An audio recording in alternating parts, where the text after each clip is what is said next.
So I have not a real problem, but something that annoys me greatly. Our dishwasher upstairs, when it's clean, there's a white light that goes on, and if it's drying or actively heating to dry, it is a red light. Other than that, there are no lights. The problem becomes if I'm lazy and open it up just to get glass out and then close it back up, the light goes off. So I have no idea when I'm kind of doing that, like I'll forget within 4 seconds, if it's clean, dirty, or what the state of it is. So the dishes could build up or they could be clean and ready to go, and I just don't know it. So I'm going to design a 3D print that's going to tell us it's clean or dirty, and we'll go through that. Now, there are currently a lot of different solutions out there for this problem. Some are good, some are bad. I want to make it approachable for me and something that I designed, and I want to play with how that works. So we're going to go in and sketch some stuff out, and then we'll figure out where we're going from there. And this is what I'd normally do, just quickly draw out some stuff with some constraints, some things that I want to have, and just some quick ideas. There's nothing detailed here, we can do that in CAD. All right, so now we took some time and sketched out some ideas. I have more that I didn't show, but the general idea is here. Basically what it's going to be is it's going to be clean and dirty, written in text. I'm still deciding if I want to have different colors or if it's just going to be kind of cut through so you can see the silver stainless steel behind. Whatever, it doesn't matter. And then it's going to have a slide that goes over top. I thought about the ones that you can reverse or having the text angled different ways so you could see it a little easier. It'd be a quick print, would not be a big deal to do, but I just don't like it. I want there to be some physical motion that you have to actually think about what's going on and then covers up some of the stuff. I think that's where we want to go. So that means we need two parts. We're going to need the base where it's going to have clean and dirty and insets for the magnets that will just get super glued on. And then the other thing that we need to have is we're going to need to have a spot for the slide cover to go in. And I want to have a physical stop so that slide cover doesn't just come off of the track. It can get kind of bent over onto the track and then we'll stay there. So time to go to some CAD and get that done. All right, so we're here inside of Onshape, and one of the things I hate about design videos when people make stuff is they don't show the CAD stuff. They fast forward through it. So I'm going to go through the entire process here. It's going to make it a longer video, and you can skip through. There's time markers, but let's go ahead and take a look and see what we got here. I'm going to start off going to the top view and rotating over to that. I'm going to hit G for a rectangle, and I'm going to make my rectangle. I think it's probably going to be about 5 inches long by, I don't know, 1.5 inches tall. That looks reasonable for what I want to have. And then what we're going to do is we're going to do some text here. So I need to go back into that sketch and we're going to put some text in on this. And I don't know if this is going to work the exact way I want it to, but we'll find out. So we'll have clean and dirty there. We're obviously going to have to shrink all of this down quite a bit to get it all to fit in there. And I guess we're going to have to use dimensions to do that. So, nope. Let me back that up. So this whole thing, I want it to be, we have 5, so let's do 4.5 here. And there we go. Now we can move it over. Text is kind of funky inside of Onshape here. So then it could be 1/4 inch away from the side. And it should be for both of them. It's 1.5 inches tall. So we're going to make this a total of 1 inch. And that's not going to work because it doesn't allow the stretching of the text. So we're going to leave it as it is there. We're just going to see how tall it is. It's 0.886. So dimensionally, we'll put this from here to there. I don't know, 1/2 inch. Does that work? How's that look? It's a little off. Let's move that to 0.4. Again, it doesn't have to be perfect. I could put a line through here and center it up, but I'm not really worried about that. All right, cool. So we have that. Now we can go ahead and extrude all of this stuff. You see we have extra pieces in there that we're going to have to account for. It's only going to need to be about 1/4 inch thick, I think. So we'll do that. You can see that we have these different colors because they show up here on the left-hand side as different parts.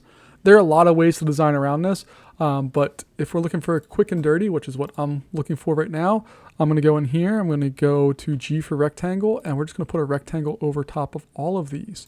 And I'm going to say, hey, I want that to be 1/10 of an inch. It's way overkill, maybe a little more like that, and then we'll get that put in there. We'll go like that and roughly make it look center. And this doesn't matter where we're at with most of the stuff right now. It will make more sense down the road. And I did lock onto a point, which I do not want to do. So I'm going to go back here and put the settings that I want to have. And we'll do the same thing here. This one, I think I'm going to have it lined up perfectly like that. And so that's centered, roughly centered. All right. Now what I can do is I can go to extrude, select my rectangles, 1, 2, and 3. We're going to make them go the opposite direction. Choose up to face, and we'll select this one right here, and then I'll hit my green check. Now we have even more parts. We have 7 of them. So we're going to highlight all of those, and then we can go to this Boolean, click on that. It'll merge it all into one part, and we'll hit our green check, and now we have one part. Yay us.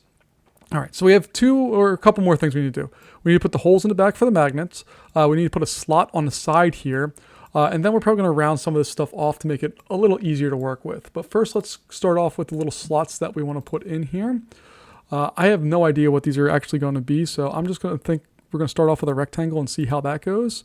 They're going to go back, say 0.05, and they can be, I don't know, 0.05 tall.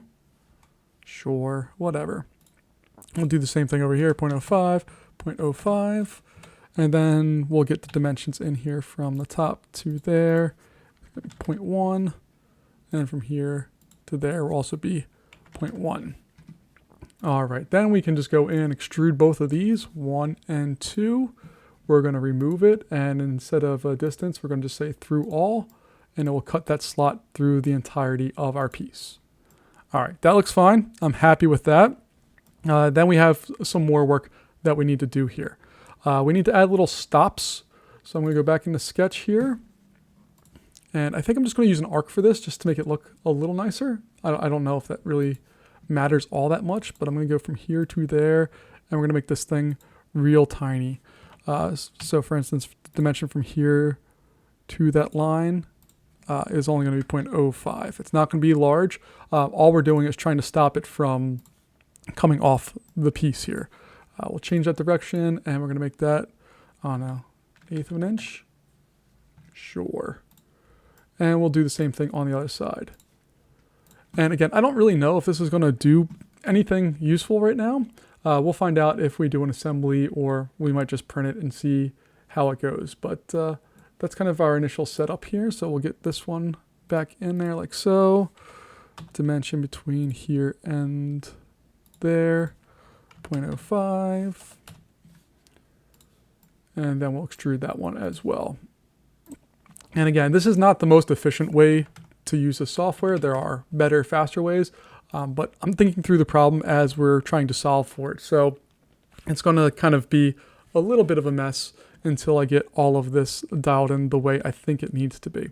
What we are going to do, though, is throw some fillets on these edges. And you see that it is going to cause some errors here. Putting these on there causes errors, so maybe I won't put that on right now. We might, let's see, is it going to error out on us if we do that?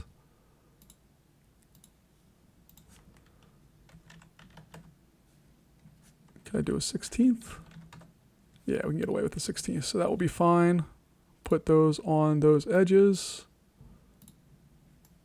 There we go. All right, and that looks fine. I'm happy with that. The only other thing we need to do is go into Sketch on the back here and find the size of the holes for the magnets and how deep they are. So I'm going to go grab a dial caliper and measure my magnets up and see where they're at, and then we can do more work here. Okay, and after some quick measurements here, our circles that we're going to put in, and I can use the hole tool for this. I'm just not going to worry about that. It's going to be a diameter of 0.2. So they're actually going to be a little bigger there. Uh-oh, locked onto a spot with that one. All right, then I'm going to hit the E for equal sign. So I'm going to set all of these to the same size without having to redimension all of them. So if I change one, let's say I change this to 2 instead of 0.2, now they all changed. I'm going to undo that because obviously that's wrong. And they're going to need to get cut back a 1/10 of an inch or 0.1. But before we do that, we need to get these kind of located in a spot they need to be. So we'll get these guys all in place.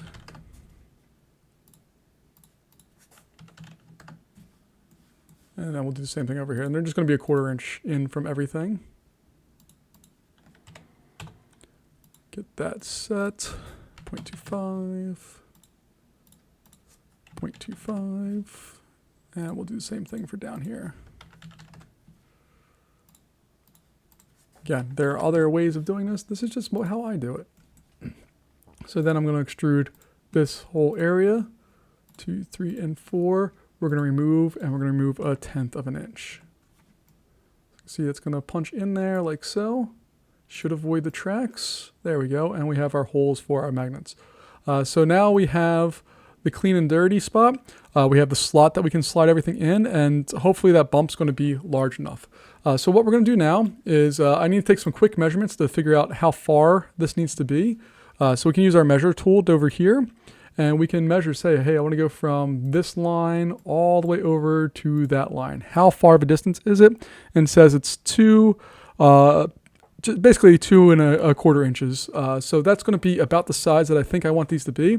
I am going to remeasure very quickly here. And instead of measuring from the letter C, I'm going to measure from this corner all the way over to the edge of the N. And let's see here. That's a little over. So if I do 2 1/2, I think that will be fine between these two. The only other thing I need to measure here is I need to check and make sure that from that corner to the edge of the letter D there, that one is it's just about 2 inches. And the last measurement that I want to take is I want to measure from here to there as far as its straight line distance. Okay, so we should be able to get it to be 2 1/2 inches long, or maybe a hair under, and it'll slide between those two without any big deal. So now I'm going to go in, I'm going to create a new part studio. Again, I can actually create this inside of the program itself. The reason why I'm not doing that is because I want to, when I go to export the STL file, I want to have 2 completely separate files. I can do all that in here, but I find it visually easier for me to think through a problem if I have totally separate areas for me to work in. So I'm going to start on the right view here. We'll start off with a rectangle, and we're going to go back and reference this original one for all of our measurements here. So let's take a look at our original sketch, and we'll edit that. It's 1.5 inches tall, or 1.5 inches from here to there.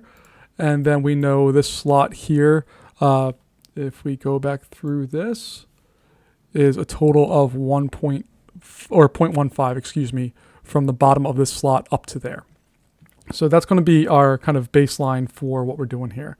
So dimension here, it needs to be slightly bigger than 1.5, so we're going to do 1.55, and then this guy here, we know it's 1.5, and I'm going to leave it at that 1.5 because it can move up and down in that slot up to 0.5 inches, so it should be fine with that. Now, what we need to do is design the rest of this piece to go in all of this. So we need some other lines here. So this is going to actually come over here up. Let's see here. It's probably easiest to look at the profile here on the right and see what we need to have. So we need to basically recreate this shape. So it's going to be a little over the size that I talked about here, but that's fine. So it's going to be like that. Going to come up here, and it's going to come over here, down, cut in, and go to the bottom. And this little clip here is going to be what goes into those. We're going to set all this stuff equal to each other before we get rolling here, because I want to make sure it's all symmetrical. And we have that. And then for dimensions, this is going to be 0.04. Give us a little bit of play. This one is going to be 0.04 as well. The distance between these guys doesn't really matter, but what we do need to do is this measurement is incorrect. So I'm going to set that to be, 1.6, because this one needs to be 1.55, the total measurement for that. And then that means dimension between here and there needs 0.05, and we're just going to add a little bit more, 0.065. There we go. Okay. And then the last dimension I want to add is this, and we're going to set that as 0.05. All right. Now, if I did this right, we're going to be able to take this spot here. We're going to extrude it 2.25, let's say. And then we have this little slot that's going to cover over everything, and we'll get that in there. Now, if we take a look at this slot versus where it's going, it should fit in this area and go right over top. And there is a little bit of play for all that stuff, so it should work out just fine. The only other thing I'm going to do here very quickly is add a little fillet onto the edges of this, just so it's easier to hold overall. And that will be fine. All right. So, I mean, that's as complicated as this thing gets, I believe. If we wanted to, we could do an assembly and all of that. But our next step here is we're going to export this as a STL file. So we're going to call it dishwasher base. And we'll leave everything as is. And then we're going to export this one here as dishwasher top. And we'll export that. Then what we're going to do is load up Bamboo Studio, because I think that's what we're going to print this on.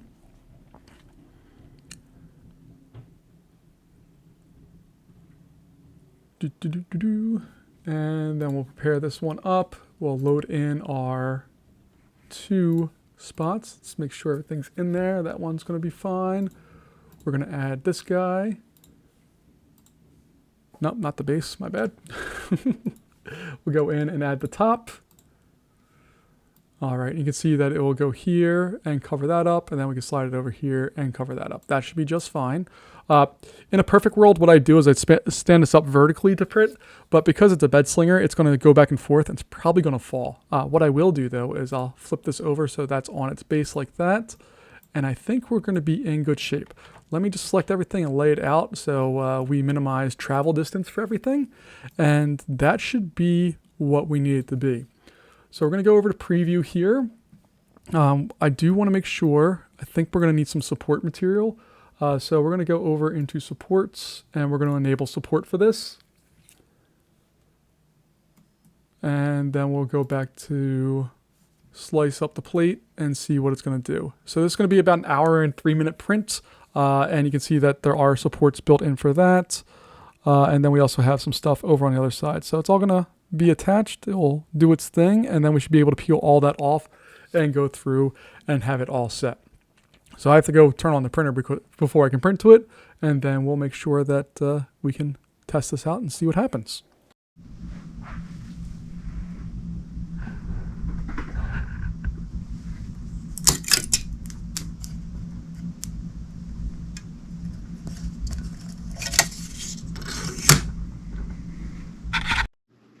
Alright, so it printed and it turned out well. This looks great. I'm very happy with that. I wish I would have done it on this side with the cool texture. The problem with that is we have those little stoppers there.